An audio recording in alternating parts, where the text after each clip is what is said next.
ആമേൻ. ദൈവത്തിന് സ്തോത്രം ചെയ്യുന്നു. വന്നിരിക്കുന്ന ബഹുമാന്യരായ എല്ലാ ദൈവദാസീദാസന്മാർക്കും കർത്താവ് യേശുക്രിസ്തുവിന്റെ നാമത്തിൽ എൻ്റെ വന്ദനം അറിയിക്കുന്നു. സ്തോത്രം. സന്തോഷമുള്ളവർ വിശുദ്ധ കാര്യങ്ങൾ വരുത്തി കർത്താവിന്റെ സ്തോത്രം ചെയ്താണ്. Praise God. ദൈവത്തിന് സ്തോത്രം. കഴിഞ്ഞ ഒരാഴ്ച മുഴുവൻ നമ്മളായിരുന്ന സ്ഥാനമൊക്കെ കർത്താവ് നമ്മളെ സൂക്ഷിച്ചത് ഓർത്ത് ദൈവത്തിന് സ്തോത്രം ചെയ്യുകയാണ്. വളരെ പ്രാർത്ഥനയോടെ അല്പം ചില സമയങ്ങൾ ദൈവത്തിന് ഇരിപ്പാൻ കർത്താവ് നമ്മളെ സഹായിക്കട്ടെ. സ്തോത്രം. കഴിഞ്ഞ ആഴ്ചയിൽ വരാവുന്ന സകല ആപത്തുകളിൽ നിന്ന് കർത്താവ് നമ്മളെ രക്ഷിപ്പാനായിട്ടിടയായി.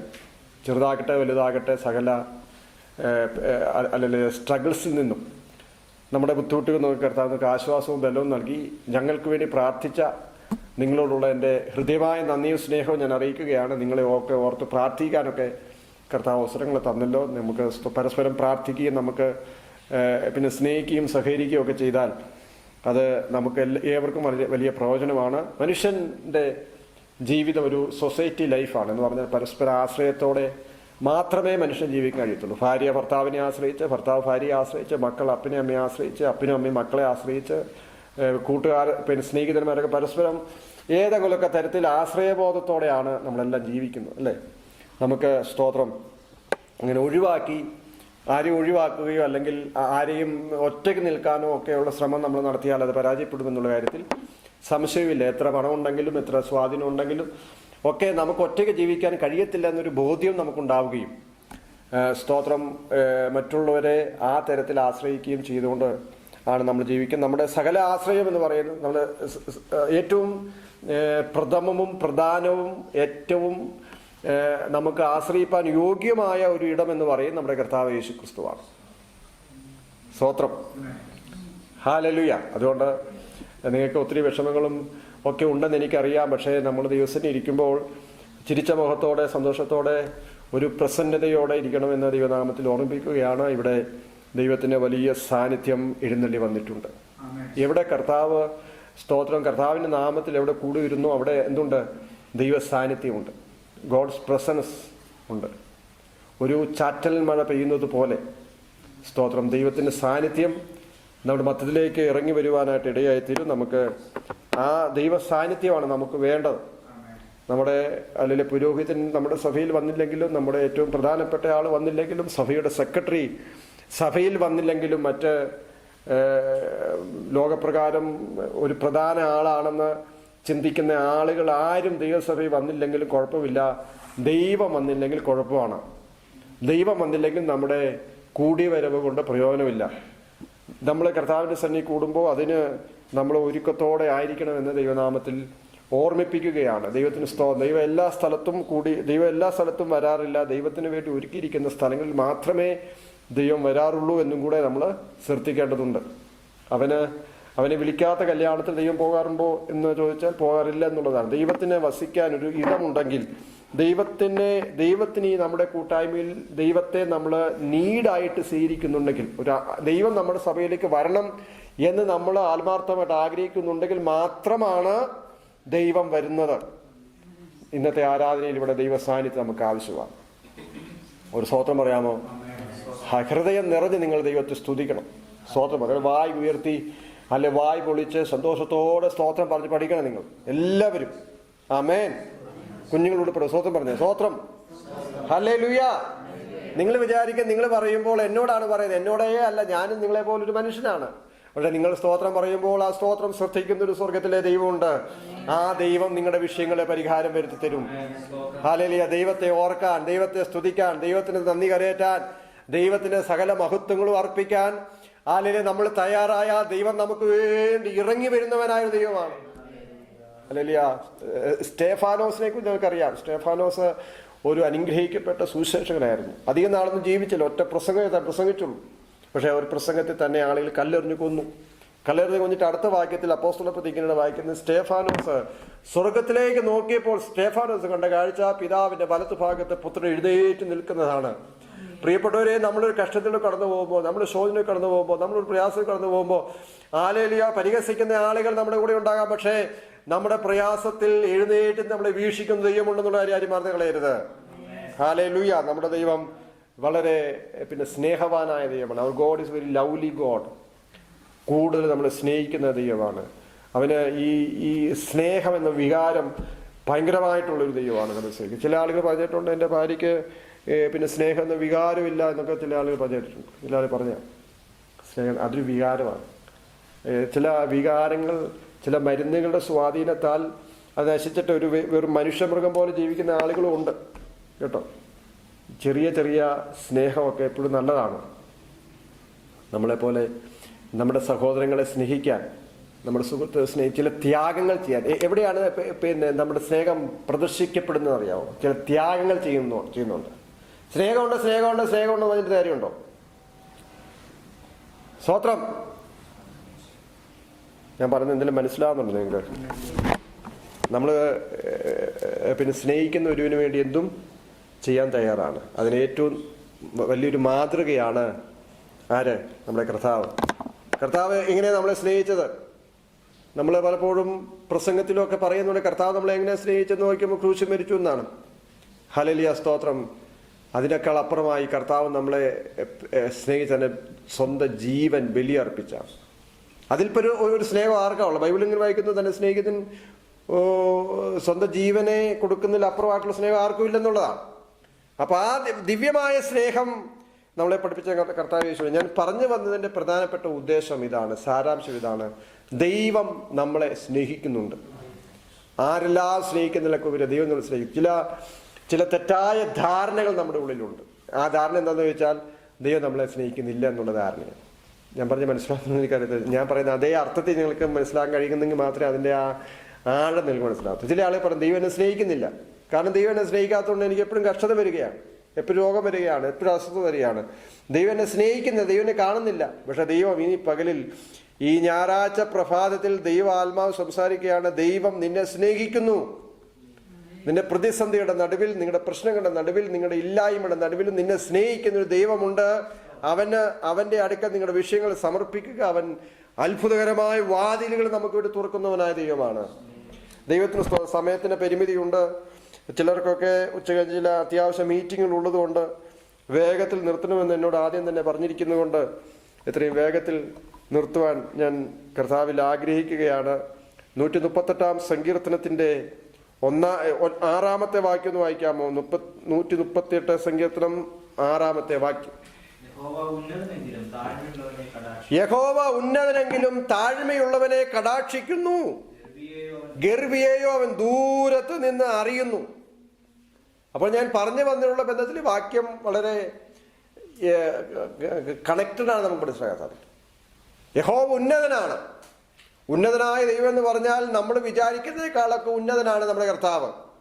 ഈ ലോകത്തിലുള്ളൊരു പ്രഭു, അല്ലെങ്കിൽ ലോകത്തിലുള്ളൊരു ചക്രവർത്തി, അല്ലെങ്കിൽ ലോകത്തിലൊരു രാജാവ്, മന്ത്രി, അവർക്ക് ഉന്നതിക്കൊരു പരിധിയുണ്ട്, അല്ലെങ്കിൽ പക്ഷേ ഇവരെക്കാളൊക്കെ ഉന്നതനാണ് നമ്മുടെ കർത്താവ് എന്ന് പറയാൻ കാരണം അവൻ സൃഷ്ടിതാവാണെന്നുള്ള ഒറ്റ കാരണത്താലാണ്. അവൻ സകലത്തെയും സൃഷ്ടിച്ചു. ഭൂമിയെ സൃഷ്ടിച്ചു, പ്രപഞ്ചത്തെ സൃഷ്ടിച്ചു, ഗാലക്സികളെ സൃഷ്ടിച്ചു, സൂര്യനെയും ചന്ദ്രനെയും സൃഷ്ടിച്ചു, വിഷലതാദികളെ സൃഷ്ടിച്ചു, സകലതും സൃഷ്ടിച്ചു.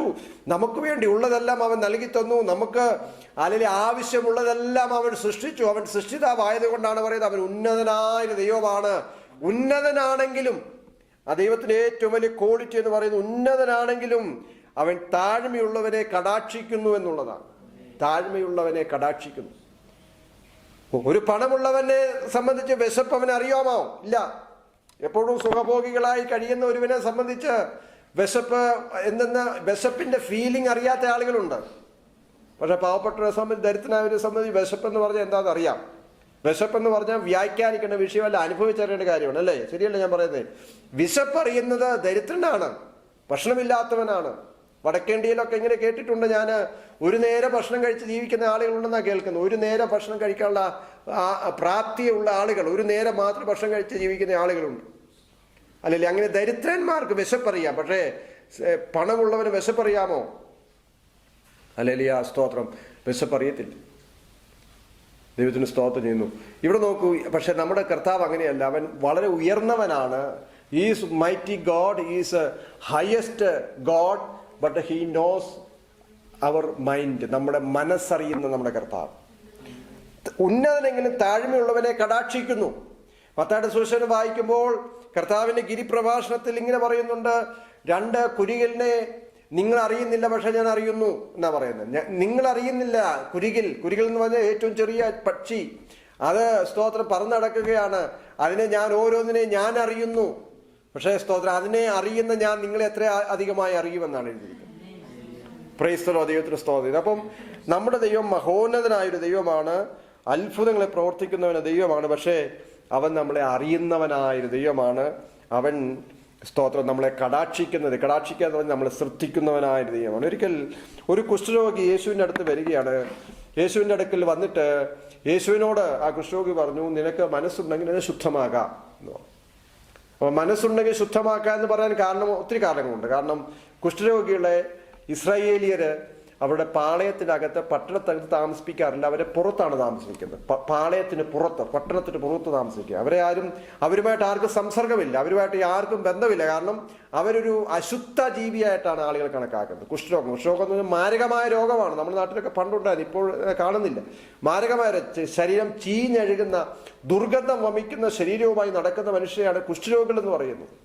അവർ ഭയങ്കര പ്രശ്നമാണ്. അവരുടെ ചലമൊക്കെ ഒരുപക്ഷെ നമ്മുടെ ശരീരത്തിൽ വീണാൽ നമുക്ക് കുഷ്ഠം വരാൻ സാധ്യതയുണ്ട്. ഒരു ഇങ്ങനെ പടരുന്ന രോഗമാണ് കുഷ്ഠരോഗം. ദൈവത്തിന് സ്തോത്രം. പടരുന്ന രോഗമാണ്, അത് ചീഞ്ഞഴുകുന്ന രോഗമാണ്, ദുർഗന്ധം വമിക്കുന്ന രോഗമാണ്. അതുകൊണ്ടൊക്കെ ആളുകൾ എന്ത് ചെയ്തു, കുഷ്ഠരോഗികളെ അടുപ്പിച്ചിരുന്നില്ല. അവർ പാളയത്തിന് പുറത്ത് വിജനമായ സ്ഥലത്ത് അവർ താമസിച്ചു.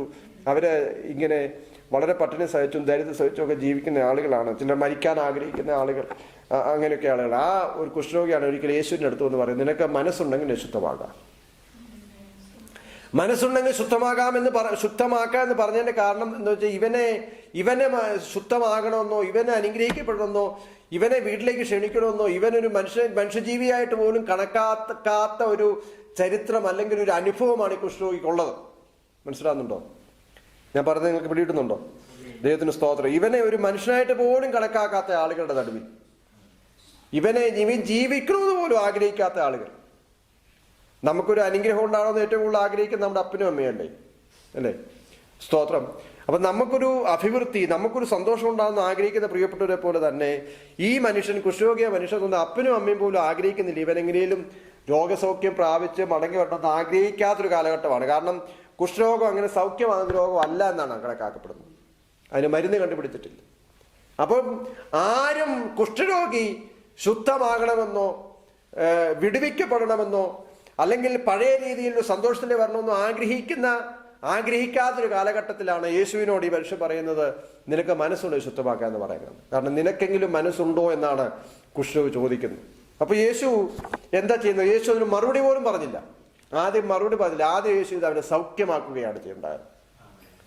മനസ്സിലാകും ഞാൻ പറഞ്ഞേ? യേശുവിനോട് ചോദിക്കുന്നത് നിനക്ക് മനസ്സുണ്ടെങ്കിൽ ശുദ്ധമാക്കുക എന്ന് പറഞ്ഞതിന്റെ യേശു അടുത്ത നിമിഷം ചെയ്യുന്നത് അവനെ ശുദ്ധമാക്കിയിട്ട് പറയുകയാണ്, എനിക്ക് മനസ്സുണ്ടെന്ന് ശുദ്ധമാക്കാം. അപ്പൊ ഒരു മറുപടി പറയുന്നതിന് മുന്നേ തന്നെ അവനെ ശുദ്ധമാക്കി. അതായത് നീ എത്രയും വേഗത്തിൽ ശുദ്ധമാകാൻ എനിക്ക് ആഗ്രഹമുണ്ടെന്നാണ് യേശു പറഞ്ഞത്. ഞാൻ പറഞ്ഞ കുഷ്ഠരോഗിയുടെ കാര്യത്തിൽ പോലും ഇടപെട്ട് അവനെ സൗഖ്യമാക്കി ഒരു പുതിയ മനുഷ്യനാക്കി തീർക്കുന്ന നമ്മുടെ കർത്താവ് എത്രയോ ഉന്നതനായ ദൈവമാണ്. അവൻ ഏഴകളായ നമ്മുടെ ചെറുതാകട്ടെ വലുതാകട്ടെ സകല വിഷയത്തിനും പരിഹാരം വരുത്തുന്നവനായ ദൈവം എന്ന് പറയുമ്പോൾ എത്ര പേർക്ക് ഇന്ന് പകൽ സ്തോത്രം പറയാൻ കഴിയും? ഹല്ലേലൂയ. ദൈവത്തിന് സ്തോത്രം, ദൈവത്തിന് സ്തോത്രം. അടുത്ത വാക്യത്തിൽ ഇങ്ങനെയാണ്, ഗർഭിയെയോ അവൻ ദൂരത്ത് നിന്ന് അറിയുന്നു. ഗർഭി എന്ന് പറഞ്ഞാൽ എന്താണ്? അഹങ്കാരി എന്നാണ് ആ വാക്കിന്റെ അർത്ഥം. ജാടയുള്ള ആൾ. ദൈവസന്നിധിയിൽ വരുമ്പോൾ നമ്മളാരും പ്രിയപ്പെട്ടവരെ ജാടയുള്ളവരായിരിക്കുന്നില്ലല്ലോ. അതോർത്ത് ഞാൻ ദൈവത്തിന് സ്തോത്രം ചെയ്യുന്നു. നമ്മൾ ദൈവസന്നിധി വരുമ്പോൾ ഏറ്റവും താഴ്മയുള്ളവരായിരിക്കുവാൻ ദൈവം നമ്മെ സഹായിക്കട്ടെ. അവസാനത്തെ വാക്യത്തിൽ ഇങ്ങനെയാണ് വായിക്കുന്നത്, യഹോവ എനിക്ക് വേണ്ടി സമാപ്തി വരുത്തും. യഹോവേ നിന്റെ ദയ എന്നേക്കുള്ള തൃക്കയുടെ പ്രവൃത്തി ഉപേക്ഷിക്കരുത്. യഹോവ നമ്മുടെ കർത്താവ് നമുക്ക് വേണ്ടി സമാപ്തി വരുത്തുന്ന ഒരു ദൈവമാണ്. അവൻ തന്റെ കൈകൾ കൊണ്ട് നമുക്ക് വേണ്ടി പ്രവർത്തിക്കുന്നവന ദൈവമാണ്. ഹല്ലേലൂയ.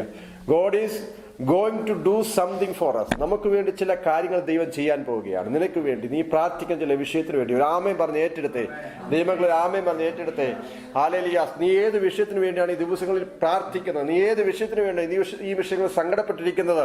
ആ വിഷയത്തിന് ദൈവം സമാപ്തി വരുത്താൻ വേണം. അടുത്ത ആഴ്ച ഞായറാഴ്ച മുമ്പ് വിശ്വസിക്കുന്ന ഏതൊരാളിന്റെ ജീവിതത്തിൽ അടുത്ത ഞായറാഴ്ച നമ്മൾ ആരാധിക്ക് വരും മുൻപായിട്ട് വിശ്വസിക്കുന്ന ഏതൊരാളുടെ ജീവിതത്തിൽ അവൻ പ്രാർത്ഥിക്കുന്ന ആ വിഷയത്തിനു വേണ്ടി ദൈവം സമാപ്തി വരുത്തുവാൻ പോവുകയാണെന്ന് വിശ്വസിക്കുന്നവർ വിശുദ്ധ കരങ്ങൾ ഉയർത്തി കർത്താവിന് സ്തോത്രം ചെയ്യാം.